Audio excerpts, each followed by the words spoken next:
বেলা হয়ে গেল, রূপম এখনো ফিরে আসছে না কেন? এত দেরি হবার তো কথা নয়, এতক্ষণে তো ফিরে আসার কথা। বাড়িতে এসে ওরা খাবে বলেছিল। দায়িত্ব নিয়ে যদি রূপম সব কাজ ঠিক মতো করে ফেলে,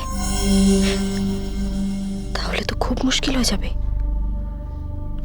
ওর মনোবল আমি ভাঙবো কি করে? বড় মা,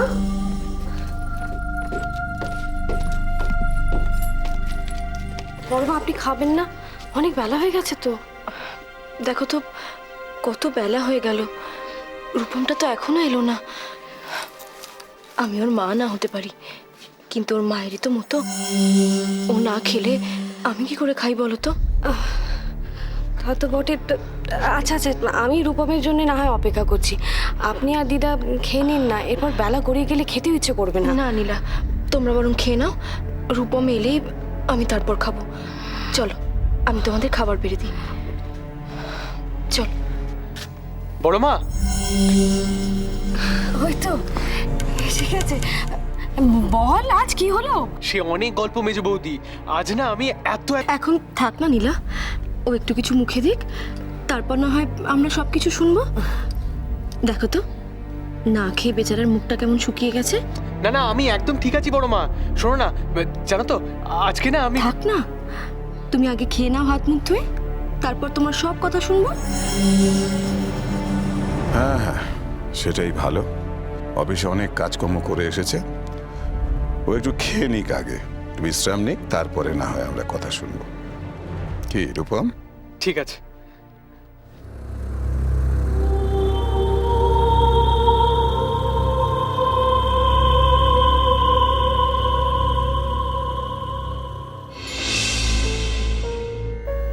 উমাকে যে মণিরত্না বিষ খাইয়ে মেরেছিল, সেটা সুলেখা জানতে পেরেছিল? না জানলেও সন্দেহ করেছিল সুলেখা। সুলেখা রূপনারায়ণকে আগলে আগলে রাখত বলে মণিরত্নার ক্রমশ রাগ বাড়ছিল। কারণ মণিরত্না তার পরিকল্পনাকে কিছুতেই বাস্তবে রূপ দিতে পারছিল না। অন্যদিকে রূপনারায়ণ ছোটবেলা থেকে নিষ্ঠুর হয়ে উঠছিল। তার পিসের দেওয়া ময়না পাখিটার শরীর থেকে খেলার ছলে একটা একটা করে পালক আলাদা করে দিয়েছিল। শেষমেশ তার মুন্ডটাও ভেঙে দিয়েছিল। এত নিষ্ঠুর! শুধু তাই নয়, মণিরত্নার ঘরের রাখা টিয়া পাখিটারও একদিন লুকিয়ে তার পা দুটো আর মুন্ডটা শরীর থেকে আলাদা করে দিল।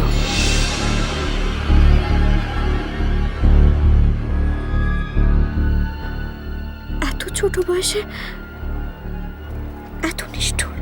যত বয়স বাড়তে লাগলো রূপনারায়ণের, রূপনারায়ণ ততই হিংস্র, ভয়ঙ্কর, নিষ্ঠুর হতে লাগলো।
দুর্গা, দুর্গা মা, দুর্গা, দুর্গা মা, দুর্গা, দুর্গা মা। শিবনাথ, এরপর তো ঘন জঙ্গল। দুর্গা নিশ্চয়ই একা একা ওই জঙ্গলের ভেতরে যাবে না। কিন্তু ঠাকুরমশাই, ও দুর্গা যদি অরিন্দম বাবুর খোঁজে ওই জঙ্গলের মধ্যেই ঢুকে থাকে, কি বলছিস শিবনাথ? দুর্গা একা একা এই জঙ্গলের ভেতরে যাবে? না না, এ অসম্ভব। আচ্ছা শিবনাথ, এক কাজ করো না, চলো না আমরা ওই বড় রাস্তার দিকটা একটু দেখি। ঠাকুরমশাই, আমি দুর্গাকে যতটুকু চিনি, ও সব পারে, সব পারে। ও যদি মনে করে থাকে যে অরিন্দম বাবুকে খুঁজতে ওই জঙ্গলে ঢুকবেই, তাহলে ও অরিন্দম বাবুর খোঁজে এই জঙ্গলে ঢুকবেই। তাহলে চলো ওই জঙ্গলের ভেতরটা এবার দেখা যাক। চলুন আমরা খুঁজি। চলো দুর্গা, দুর্গা। আমি তো ভাবতে পারছি না রূপনারায়ণ এত নৃশংস, এত নিষ্ঠুর।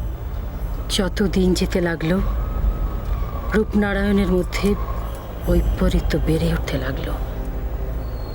ওর মধ্যে দুটো বিপরীত ভাব দেখা যেতে লাগলো। যখন রূপনারায়ণ ঠাকুর ঘরে থাকতো তখনও নিবিষ্ট একাত্ম এক দেবী ভক্ত মানুষ, আর যখন ঠাকুর ঘরের বাইরে বেরিয়ে আসতো তখন রূপনারায়ণ এক হিংস্র ভয়ঙ্কর নিষ্ঠুর আসরিক এক পুরুষ। রূপনারায়ণের পিসি মানে সুলেখা দেবী কিছু বলতেন না?